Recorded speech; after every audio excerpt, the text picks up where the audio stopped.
Hi everybody, welcome to our YouTube channel Sai edu pharma.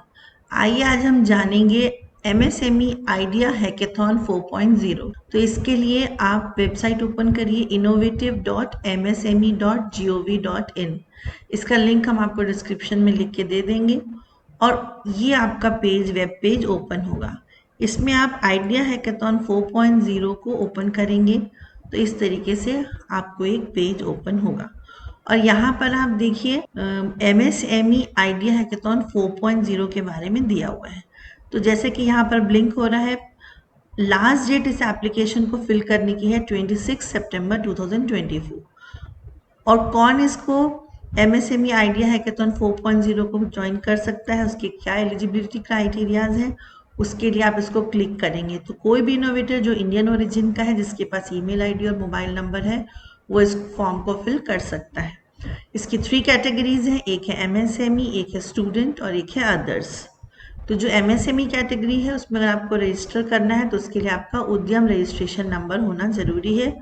उसके लिए आप इस तरीके से यहाँ पर क्लिक करेंगे तो उद्यम वाला पोर्टल ओपन हो जाएगा और वहाँ पर आप रजिस्टर कर सकते हैं। और अगर आप स्टूडेंट कैटेगरी में हैं तो आपके पास स्टूडेंट आइडेंटिटी कार्ड होना जरूरी है जो कि वैलिड हो फॉर फाइनेंशियल ईयर 2024-25। ये आपको उसमें सबमिट करना पड़ेगा और फिर आएगा अदर्स। अदर्स में भी आप यहाँ पर क्लिक करके फिल कर सकते हैं। तो ये यहाँ पर आप देखेंगे जॉइन MSME आता है। यहाँ पर आप इस तरीके से रजिस्ट्रेशन कर सकते हैं।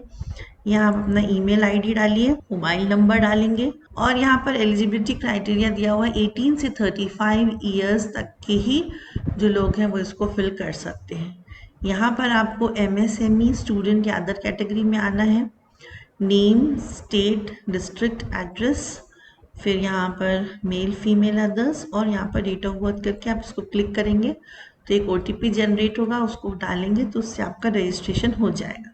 और अगर आपने पहले कभी भी हैकेथॉन में फिल किया है तो आप अपना पुराना ही रजिस्टर्ड ईमेल आईडी और पासवर्ड को यूज़ कर सकते हैं यहाँ पर क्लिक करके। ठीक है, तो अब हम आते हैं वापस। आपका जब लॉगिन हो जाएगा तो यहाँ पर एंटर होने के बाद आपको यहाँ पर एड्रेस लिखना है, मेल, फीमेल, अदर्स लिखना है, डेट ऑफ बर्थ लिखना है और यहाँ पर आपको अपना एज प्रूफ यहाँ पर डाल के सबमिट करना है। उसके बाद ही आप आगे अपना जो भी प्रपोजल है वो डाल पाएंगे। अब क्या क्या बेनिफिट्स हैं इस MSME आइडिया हैकाथॉन के, तो इसमें आपको मैक्सिमम 15 लाख तक का फाइनेंशियल असिस्टेंट मिलेगा और ये आपको मिलेगा through host institute for developing and nurturing of the idea into prototype. तो आपको इसमें होस्ट इंस्टीट्यूट जो है, ये होस्ट लिस्ट इंस्टीट्यूट की लिस्ट दी हुई है। इसमें स्टेट वाइज लिस्ट है, आप इसमें क्लिक करेंगे और आपको जिस होस्ट इंस्टीट्यूट में आप चाहें अप्लाई कर सकते हैं। तो मैं यहाँ पर अगर क्लिक करूँ छत्तीसगढ़, तो यहाँ पर देखिए आपको छत्तीसगढ़ में कितने सारे होस्ट इंस्टीट्यूट हैं, आप जिसमें भी चाहें आप उसमें अप्लाई कर सकते हैं। तो अब हम वापस आते हैं। तो अगर आपको इसमें एंटर होना है तो यहाँ पर अपने को क्लिक करना होगा और जैसे कि मैंने आपको बताया यहाँ से रजिस्ट्रेशन आप कर सकते हैं। अब इसी में हम कुछ इसमें डिटेल्स दिए हुए हैं MSME आइडिया हैकाथॉन के, उसको जानेंगे।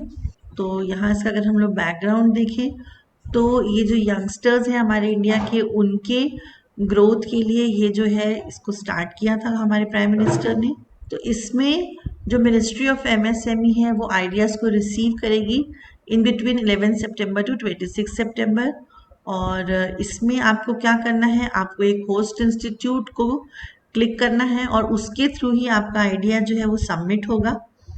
और इसके अगर हम प्रोसेस फ्लो की बात करें तो स्टेज 1 में जो होस्ट इंस्टीट्यूट है वो आइडियाज़ जो भी वहाँ सबमिट हुए हैं रिस्पेक्टिव HIs में, वहाँ पर वो पहले उसको इवेलुएट करेंगे और इवैल्यूएशन के लिए जो होस्ट इंस्टीट्यूट है वो एक पूल ऑफ एक्सपर्ट्स को क्रिएट करेंगे अलग अलग एरियाज़ के, जो कि एंटरप्रेन्योर्स हो सकते हैं, टेक्निकल एक्सपर्ट्स हो सकते हैं, फाइनेंशियल एक्सपर्ट्स, थीमेटिक एक्सपर्ट्स हो सकते हैं। और ये जो पूल है ये पैनल मिनिमम 3 और मैक्सिमम 5 एक्सपर्ट्स का होना चाहिए और उसमें वो आइडियाज़ को इवैल्यूएट करेंगे। इवैल्यूएट करने के बाद जो शॉर्ट लिस्टेड एप्लीकेशंस हैं उनको innovative.msme.gov.in में सबमिट किया जाएगा और साथ ही साथ अपलोड करेंगे स्कोर्स और डिटेल्स। उसके बाद सेकेंड स्टेज जो होगा उसमें जो मिनिस्ट्री ऑफ एमएसएमई है वो इनको इवैल्यूएट करेंगे और वो भी अपने एक पैनल बनाएंगे एक्सपर्ट्स का और उनको बोला जाता है डोमेन एक्सपर्ट सिलेक्शन कमेटी और वो उसको चेक करेंगी। स्टेज 3 में जो डोमेन एक्सपर्ट सिलेक्शन कमेटी है उन आइडियाज़ को अच्छी तरीके से इवैल्यूएट करेंगे, चेक करेंगे और इसमें भी एक्सपर्ट्स जो होंगे वो इंडस्ट्री, एकेडमिया, गवर्नमेंट इनके एरियाज़ के होंगे, उनको इवैल्यूएट करेंगे और फिर फाइनल जो सिलेक्शन है वो project monitoring and advisory committee है पीएमएसी वो करेंगे और यहाँ पर अच्छी तरीके से इवैल्यूएट करने के बाद ही जो फाइनेंशियल असिस्टेंट है एज पर स्कीम गाइडलाइंस वो प्रोवाइड किया जाएगा।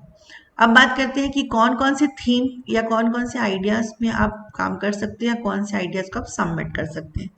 तो ये डिफरेंट कैटेगरीज हैं। पहला है पीएम विश्वकर्मा, इसमें 18 ट्रेड्स होते हैं और ये बेसिकली जैसे कि कारपेंट्री है, ब्लैक स्मिथिंग है, पॉटरी है, जो हमारे ट्रेडिशनल स्किल्स और ट्रेड्स हैं उनको एनहांस करने के लिए, उनको सपोर्ट करने के लिए है। इसमें आप क्या क्या कर सकते हैं, तो by modernising traditional trades, promoting skill development, marketing approach, entrepreneurship, entrepreneur ideas, marketing ideas, ये सबको आप इसमें डाल सकते हैं। सेकेंड कैटेगरी आती है फ्रंटियर टेक्नोलॉजी इन एमएसएमई, इसमें भी हम जो स्मार्ट टेक्नोलॉजीज हैं उससे रिलेटेड आइडियाज़ को डाल सकते हैं। थर्ड है एक्सपोर्ट एनहांसमेंट एंड इंडिजिनाइजेशन, इसमें भी जो मैन्युफैक्चरिंग और सर्विसेज रिलेटेड चीज़ें हैं उनको आप डाल सकते हैं, उन आइडियाज़ को डाल सकते हैं।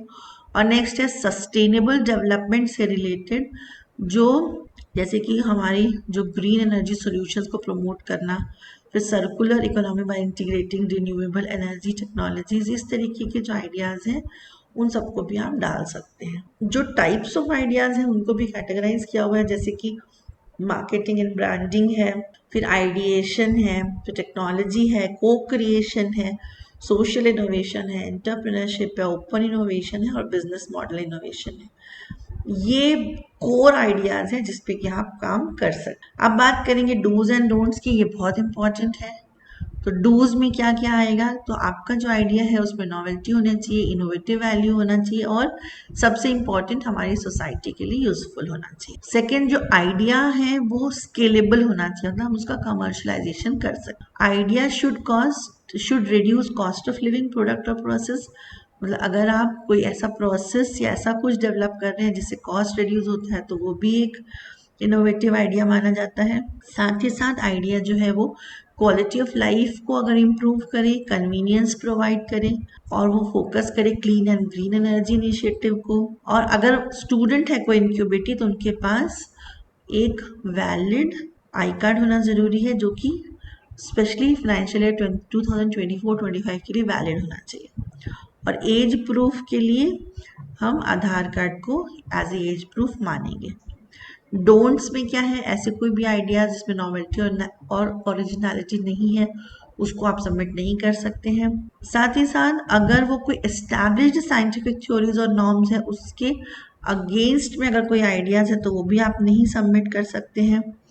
और जो भी आप आइडिया सबमिट करेंगे वो उसमें किसी भी तरीके से आपकी आइडेंटिटी जो है वो रिवील नहीं होना चाहिए। फिर इंक्यूबेटीज और जो मेंटर्स हैं वो जो इवैल्यूएशन कमेटी का पार्ट नहीं हो सकते हैं। आपको इसमें कोई भी रेफरेंसेस में रिसर्च पेपर्स, न्यूज़पेपर आर्टिकल्स या ऐसा कुछ भी इंफॉर्मेशन इसमें नहीं डालना है। इंक्यूबेटी और मेंटर सेम नहीं हो सकते हैं। तो अब सबसे इम्पॉर्टेंट, अगर आपका आइडिया सेलेक्ट हो जाता है तो आपको 15 लाख तक की फंडिंग जो है वो मिलेगी और साथ ही साथ इंक्यूबेशन सपोर्ट मिलेगा under ministries MSME innovative scheme.